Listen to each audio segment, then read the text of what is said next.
Hello friends, मैं कंचन आपका अपने चैनल पे बहुत बहुत स्वागत करती हूँ। और आज हम देखेंगे भूगोल टेस्ट सीरीज के अंतर्गत जनसंख्या भूगोल पॉपुलेशन जियोग्राफी का नेक्स्ट पार्ट नंबर 4। ये टेस्ट सीरीज यूजीसी नेट के साथ साथ यूपी पीजीटी, यूपी टीजीटी और असिस्टेंट प्रोफेसर के एग्जाम्स के लिए काफ़ी हेल्पफुल है। आज के जो क्वेश्चन सीरीज है ये है 76 से 100 तक। तो आइए एमसीक्यू स्टार्ट करते हैं। क्वेश्चन नंबर 76 देखते हैं। निम्नलिखित में से कौन सा कथन सही नहीं है? ऑप्शन ए है विश्व की 90% जनसंख्या उत्तरी गोलार्ध में है। ऑप्शन बी है 20 डिग्री से 40 डिग्री उत्तरी अक्षांश के बीच एशिया में विश्व की 50% जनसंख्या रहती है। ऑप्शन सी है 0 डिग्री से 20 डिग्री उत्तरी अक्षांश के बीच एशिया में विश्व की 10% जनसंख्या रहती है। वो ऑप्शन डी दिया है 40 डिग्री से 60 डिग्री उत्तरी अक्षांशों के बीच यूरोप में विश्व की 50% जनसंख्या निवास करती है। तो इसमें से बताना है कौन सा ऑप्शन सही नहीं है। इसमें जो असत्य है ये हो जाएगा ऑप्शन डी, बाकी तीनों ऑप्शन सही हैं। अगला प्रश्न देखते हैं, प्रश्न संख्या 77। निम्न में से कौन सा कथन सही है? ऑप्शन ए है अत्यधिक शुष्कता के कारण दक्षिण पश्चिम ऑस्ट्रेलिया का मरुस्थल तथा आटाकामा मरुस्थल लगभग निर्जन है। ऑप्शन बी है कि चीन की सर्वाधिक जनसंख्या हुआंगहो यांगटी सिक्यांग नदियों के मैदानों में पाई जाती है। ऑप्शन सी है पश्चिम एशिया के शुष्क भागों में पेट्रोलियम के विशाल भंडार पाए जाते हैं। और ऑप्शन डी है उपरोक्त सभी। तो इसमें सही कथन पूछ रहा है तो इसका राइट आंसर हो जाएगा ऑप्शन डी, उपरोक्त सभी। अगला प्रश्न देखते हैं, प्रश्न संख्या 78। ये दिया है कि निम्नलिखित में से कौन सा कथन सही नहीं है? ऑप्शन ए है आर्थिक घनत्व की गणना में देश के समस्त संसाधनों का मूल्यांकन मौद्रिक इकाई में किया जाता है। ऑप्शन बी है खाद्यान्न भूमि और जनसंख्या का अनुपात पोषण घनत्व कहलाता है। ऑप्शन सी है अंकगणितीय घनत्व वास्तविक घनत्व को व्यक्त करता है। वो ऑप्शन डी है कि कायिक घनत्व की उपयोगिता केवल कृषि प्रधान देशों के लिए अधिक उपयुक्त होती है। इसका जो राइट आंसर हो जाएगा ये हो जाएगा ऑप्शन सी। अगला प्रश्न देखते हैं, प्रश्न संख्या 79। ये पूछ रहा है निम्न में से कौन सा कथन असत्य है? ऑप्शन ए है विकसित देशों की प्राकृतिक वृद्धि दर निम्न पाई जाती है। ऑप्शन बी है संयुक्त राज्य अमेरिका और कनाडा मध्यम जनसंख्या वृद्धि दर वाले देश हैं। ऑप्शन सी है दक्षिण एवं दक्षिण पश्चिम एशिया के क्षेत्र निम्न जनसंख्या वृद्धि दर वाले देश हैं, क्षेत्र हैं। और ऑप्शन डी है कि अफ्रीका में उच्च जन्म दर पाई जाती है। इसमें असत्य कथन बताना है तो इसमें जो असत्य कथन हो जाएगा वो हो जाएगा ऑप्शन सी, ये कथन असत्य है। इसका राइट आंसर ऑप्शन सी हो जाएगा। अगला प्रश्न देखते हैं, प्रश्न संख्या 80। ये पूछ रहा है निम्न में से कौन सा कथन सही है? ऑप्शन ए है माल्थस का सिद्धांत जनसंख्या वृद्धि का निराशावादी सिद्धांत माना जाता है। ऑप्शन बी है कि माल्थस और हर्बर्ट स्पेंसर का सिद्धांत जनसंख्या का प्राकृतिक सिद्धांत है। ऑप्शन सी है मार्क्स के अनुसार जनसंख्या के प्राकृतिक सिद्धांत का आधार आर्थिक है। वो ऑप्शन डी है उपरोक्त सभी। इसका जो राइट आंसर होगा ये हो जाएगा, इसमें जो है सारे कथन सही हैं, ऑप्शन ए भी, बी भी और सी। इसका राइट आंसर ऑप्शन डी हो जाएगा, उपरोक्त सभी। अगला प्रश्न देखते हैं, प्रश्न संख्या 81। निम्न कथनों में कौन सा कथन जनसंख्या के सिद्धांत के संदर्भ में असत्य है? ऑप्शन ए है माल्थस के अनुसार जनसंख्या में वृद्धि हरात्मक श्रेणी में होती है। माल्थस ने कहा है जनसंख्या में जो वृद्धि होती है हरात्मक श्रेणी में होती है। ऑप्शन बी है सैडलर ने बताया कि जनसंख्या का प्राकृतिक सिद्धांत माल्थस के सिद्धांत के विपरीत है। ऑप्शन सी है डी क्रेस्टो के अनुसार उच्च प्रोटीन की मात्रा का प्रजनन क्षमता से ऋणात्मक संबंध होता है, यानी जितने हम अपने भोजन में उच्च प्रोटीन की मात्रा लेंगे उतने ही हमारे प्रजनन क्षमता क्या होगी, घटती जाएगी। और प्रजनन क्षमता घटेगी तो क्या होगा, जन्म दर कम होगा। इनके कहने का मतलब ये है। ऑप्शन डी है ड्यूमा ने प्रजननता को केशाकर्षण शक्ति सिद्धांत के तहत समझाया। इसमें भी बताना है हमें असत्य, कौन सा कथन असत्य है ये बताना है। ये होगा ऑप्शन ए। जो माल्थस ने जनसंख्या वृद्धि को हरात्मक श्रेणी में न बता के इन्होंने गुणात्मक श्रेणी में बताया था कि जो जनसंख्या वृद्धि होता है हमें गुणात्मक श्रेणी में देखने को मिलता है। अगला प्रश्न देखते हैं, प्रश्न संख्या 82। निम्नलिखित कथनों में से सही कथन को पहचानिए। ऑप्शन ए है, भारत में मृत्यु दरों की गणना हेतु प्रत्यक्ष तथा परोक्ष विधियों का प्रयोग किया जाता है। ऑप्शन बी है, भारत में विकसित देशों की तुलना में मृत्यु दर अधिक पाई जाती है। ऑप्शन सी है, भारत में 1891 से 1920 ईस्वी तक मृत्यु दर काफी ऊंची रही। ऑप्शन डी है, उपरोक्त सभी। तो इसका क्या हो जाएगा, इसमें बताना है सही कथन को पहचानिए, ये पहचानना है हमें। तो प्रत्यक्ष व परोक्ष विधि दोनों का प्रयोग किया जाता है, ये भी सही है, मृत्यु दर की गणना है तो। और भारत में जो है विकसित देशों की तुलना में मृत्यु दर अधिक पाई जाती है, ये भी बात सही है। और भारत में 1891 से 1920 ईस्वी तक मृत्यु दर काफी ऊंची रही, ये भी सही है। इसका राइट आंसर ऑप्शन डी हो जाएगा। अगला प्रश्न देखते हैं, प्रश्न संख्या 83। निम्न में से कौन सा कथन सही है? सही कथन हमें इसमें से बताना है।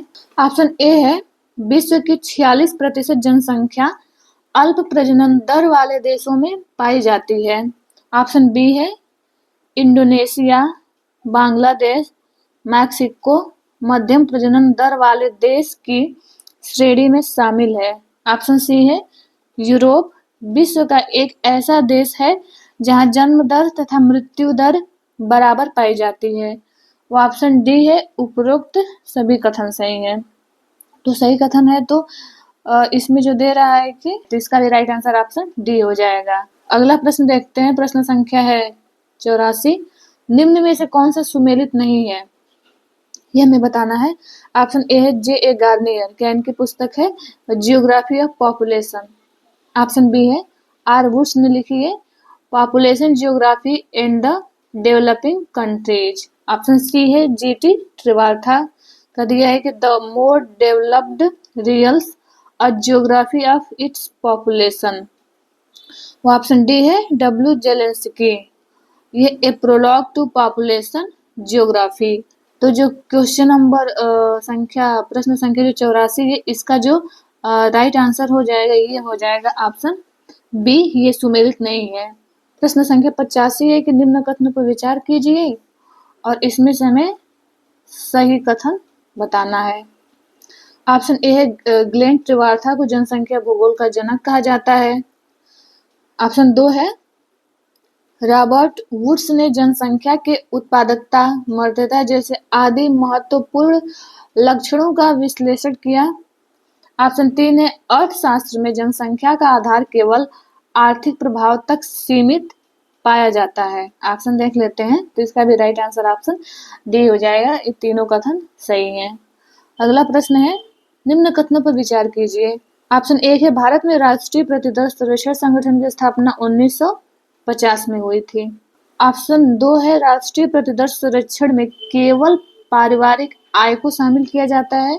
ऑप्शन 3 है कि प्रतिदर सर्वेक्षण में जोत का आकार, जनसांख्यिकीय लक्षण, बचत, ऋण जैसे महत्वपूर्ण विषय आदि को शामिल किया जाता है। इसमें बताना है हमें, इसमें भी सही कथन बताना है। 4 ऑप्शन दिया हुआ है, तो इसका जो राइट आंसर हो जाएगा ऑप्शन ए भी सही है कि इसकी स्थापना जो हुआ था राष्ट्रीय प्रतिदर सर्वेक्षण संगठन की स्थापना 1950 में, वो ऑप्शन इसमें 3 सही हो जाएगा। जो 2 है इसमें दिया है कि केवल पारिवारिक आय को शामिल किया जाता है, तो ये गलत है, केवल पारिवारिक आय को शामिल नहीं किया जाता, इसलिए इसका जो राइट आंसर हो जाएगा ऑप्शन सी।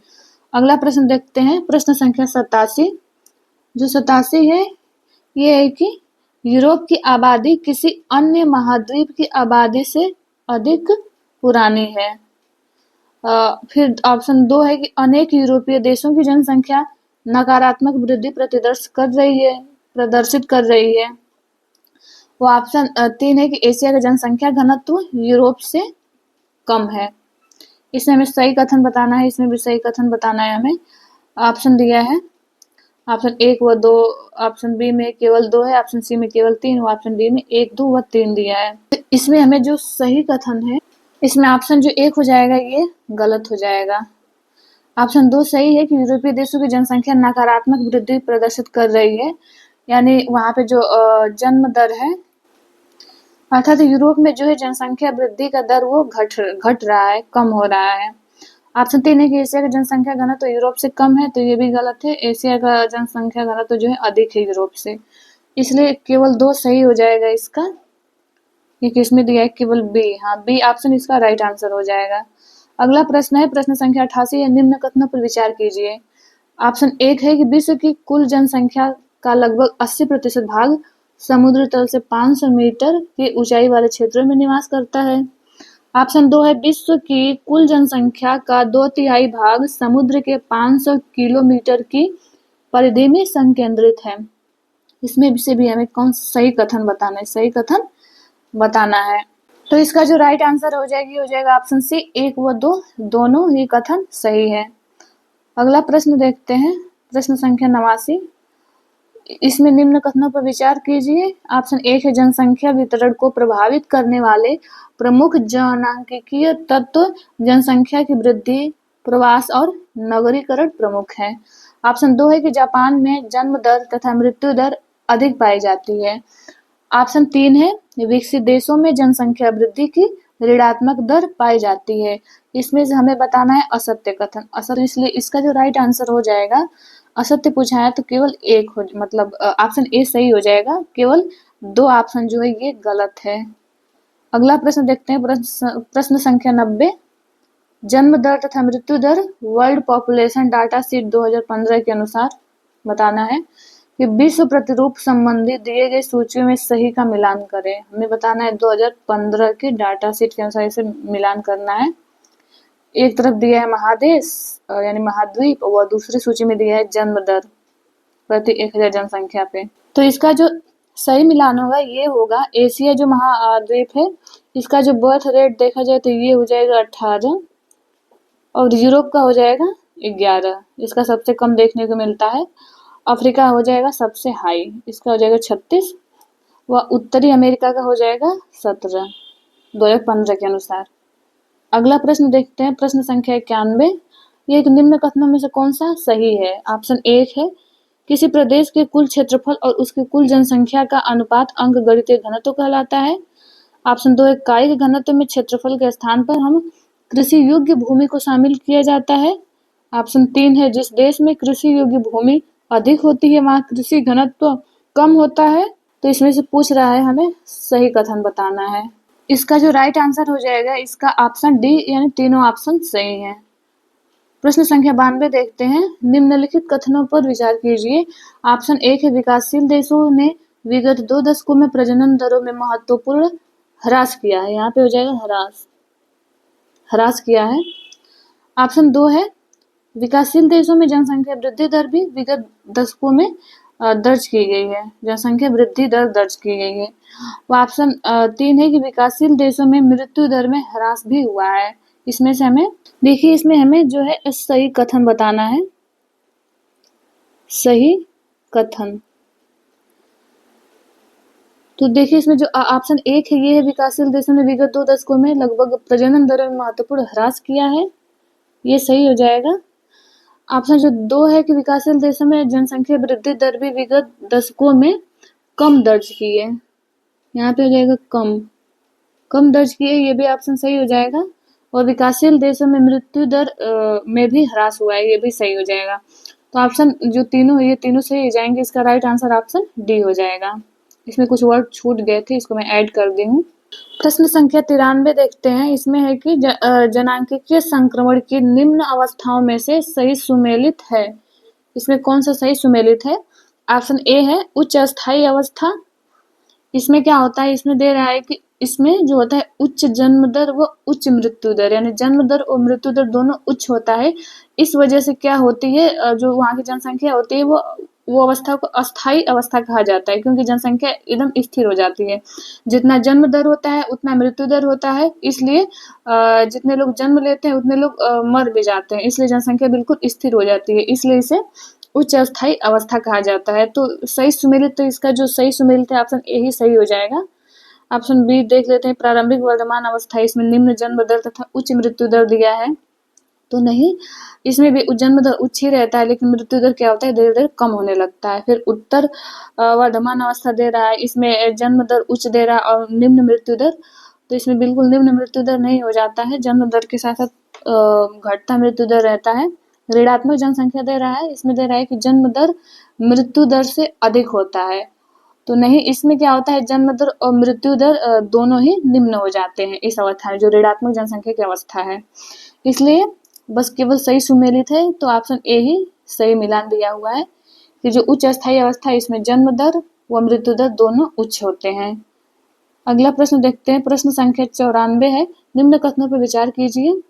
जनसांख्यिकी संक्रमण वह सामान्य मॉडल है, इसमें बता रहा है, इस कथन दिया है, ऑप्शन एक है कि जो जन्म दर व मृत्यु दर के स्तरों के विकास का वर्णन करता है। ऑप्शन 2 है जो विकसित देशों के विशेष संदर्भ में विकसित किया गया है। ऑप्शन 3 है जो जनसंख्या वृद्धि विश्वव्यापी मॉडल के रूप में स्वीकृत है। ऑप्शन 4 है जो संक्रमण की 4 निश्चित अवस्थाओं को सूचित करता है। ठीक, इसका जो राइट आंसर हो जाएगा, ये हो जाएगा ऑप्शन ए। अगला प्रश्न देखते हैं, प्रश्न संख्या है 95। निम्नलिखित परिस्थितियों पर विचार कीजिए। ऑप्शन 1 है अति निम्न जन्म दर तथा निम्न मृत्यु दर। ऑप्शन 2 है मृत्यु दर की अपेक्षा अधिक जन्म दर। ऑप्शन 3 है अति उच्च जन्म तथा मृत्यु दर। और ऑप्शन 4 है निम्न जन्म तथा मृत्यु दर, माने निम्न जन्म और निम्न मृत्यु दर। इसमें पूछ रहा है कि कोई भी जो देश है वो इन चारों अवस्थाओं में से किन अवस्थाओं के क्रम से वो गुजरता है, सबसे पहले कौन सी अवस्था देखने को मिलेगी, इनका हमें क्रम बताना है। तो देखिए, जो किसी भी देश में सबसे पहली अवस्था रहती है, ये होता है ऑप्शन, ये हो जाएगा 3 हो जाएगा सबसे पहले, यानी उस देश में हमें अति उच्च जन्म दर व अति उच्च मृत्यु दर देखने को मिलेगा। फिर उसके बाद आता है स्थान मृत्यु दर की अपेक्षा अधिक जन्म दर, यानी जो जन्म दर होता है उससे मृत्यु दर क्या होता है, मृत्यु दर जो होता है कुछ कम होने लगता है, जो कि पहली अवस्था में मृत्यु दर और जन्म दर दोनों बराबर रहते हैं, दूसरी अवस्था में मृत्यु दर जन्म दर से कुछ कम होने लगता है। फिर आती है ये चौथा अवस्था आता है, इसमें क्या होता है, निम्न जन्म दर व निम्न मृत्यु दर, यानी दोनों निम्न हो जाते हैं, जन्म दर व मृत्यु दर दोनों नीचे आ जाते हैं। और जो उसका जो चौथा अवस्था आएगा, ये जो ऑप्शन 1 है, ये आ जाएगी चौथी अवस्था, यानी लास्ट स्टेज है जनसंख्या वृद्धि का।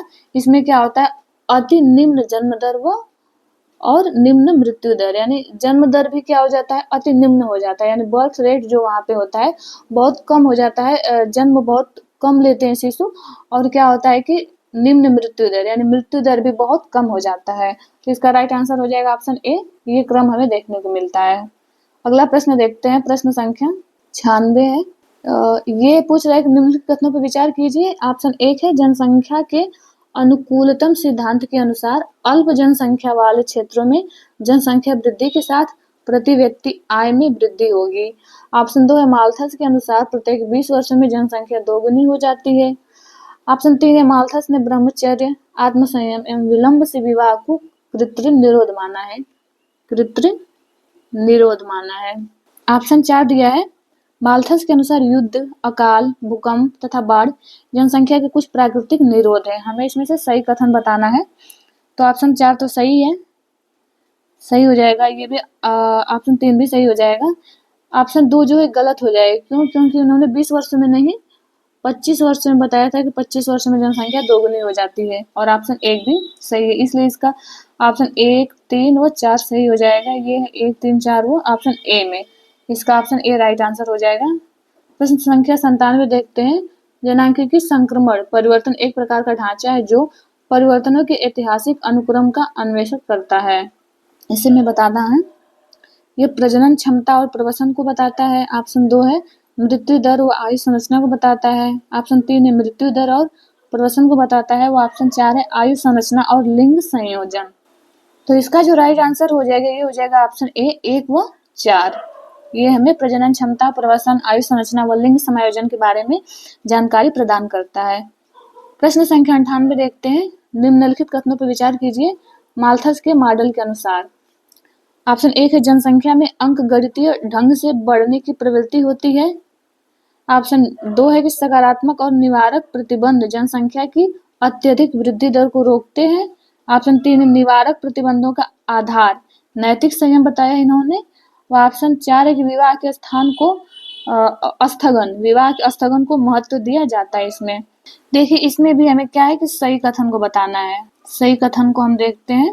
इसमें जो सही कथन हो जाएगा ये हो जाएगा ऑप्शन 1 जो गलत हो जाएगा, क्योंकि उन्होंने जनसंख्या को अंकगणितीय ढंग से बढ़ने की प्रवृत्ति होती है ये तो नहीं बताया था। इन्होंने बताया था कि जो जनसंख्या है वो ज्यामितीय ढंग से यानी गुणात्मक रूप में बढ़ती है, इसलिए वो गलत हो जाएगा। ऑप्शन 2, 3 व 4 ये चारों ऑप्शन सही हो जाएंगे। 2, 3, 4 तो ये ऑप्शन सी इसका राइट आंसर हो जाएगा। अगला प्रश्न देखते हैं, प्रश्न संख्या 99। निम्नलिखित कथनों को पढ़िए तथा नीचे दिए गए कूट से सही उत्तर चुनिए। ऑप्शन 1 है जनसंख्या वृद्धि के माल्थस सिद्धांत का प्रतिपादन जर्मनी के अर्थशास्त्री और भूगोलविद माल्थस थॉमस रॉबर्ट द्वारा किया गया था। ऑप्शन 2 है कि इस सिद्धांत के अनुसार जनसंख्या वृद्धि गति जो है जीवन निर्वाह साधनों से तीव्र होती है। ये भी इसमें हमें बताना है, सही कथन बताना है। आगे देखते हैं प्रश्न ऑप्शन 3 है कि जनसंख्या अंकगणितीय दर से जबकि जीवन निर्वाह के साधन ज्यामितीय दर से बढ़ते हैं। और ऑप्शन 4 है प्रत्येक 25 वर्षों में जनगणना 2 गुनी हो जाती है। जनगणना यहाँ पे हो जाएगा, जनगणना यानी जनसंख्या। इन्होंने बताया था ना कि प्रत्येक 25 वर्षों में जो जनसंख्या है 2 गुनी हो जाती है, तो ये सही है। ये ऑप्शन सही है, ये गलत हो जाएगा। ऑप्शन 3 जो है वो गलत हो जाएगा, क्योंकि जो जनसंख्या है वो ज्यामितीय दर से, वो जो जीवन निर्वाह के साधन है वो बढ़ते हैं अंकगणितीय दर से। ये दोनों अपोजिट एक दूसरे को उल्टा कर दिया है, तो इसलिए ऑप्शन 3 भी गलत हो जाएगा। ऑप्शन 2 है कि जनसंख्या वृद्धि गति जीवन निर्वाह साधनों से तीव्र होगी, तो ये तो सही है। और ऑप्शन 1 भी सही हो जाएगा, क्योंकि अर्थशास्त्री और भूगोलविद इन्होंने ये सिद्धांत दिया है। तो ऑप्शन 3 गलत हो गया, तो कौन सा सही हो गया इसमें से? देखिए इसमें ऑप्शन 1 भी गलत हो जाएगा, क्योंकि जो अर्थशास्त्री के साथ साथ ये एक जनसंख्याविद थे, जनसंख्याविद, इसलिए ऑप्शन 1 जो है गलत हो जाएगा। यहाँ भूगोलविद दिया है तो ऑप्शन 1 गलत हो गया। ऑप्शन 2 सही है, वो ऑप्शन 4 सही है। तो 2 व 4 ऑप्शन सी में दिया हुआ, तो ऑप्शन सी इसका राइट आंसर हो जाएगा। प्रश्न संख्या 100 देखते हैं, और ये आज का लास्ट प्रश्न है। निम्न कथनों पर विचार कीजिए। ऑप्शन 1 है एशिया में अधिक जन्म दर और अधिक मृत्यु दर एक समस्या है। ऑप्शन 2 है कि एशिया में अपर्याप्त कृषि क्षेत्र है। ऑप्शन 3 है एशिया में औद्योगिक विकास के कारण भी जनसंख्या समस्या ग्रसित है। उपरोक्त में से हमें सही कथन बताना है। इसका जो राइट आंसर हो जाएगा ये हो जाएगा ऑप्शन बी, 2 व 3 सही है, क्योंकि जो अधिक जन्म दर व अधिक मृत्यु दर ये समस्या अफ्रीका महाद्वीप में देखने को मिलती है।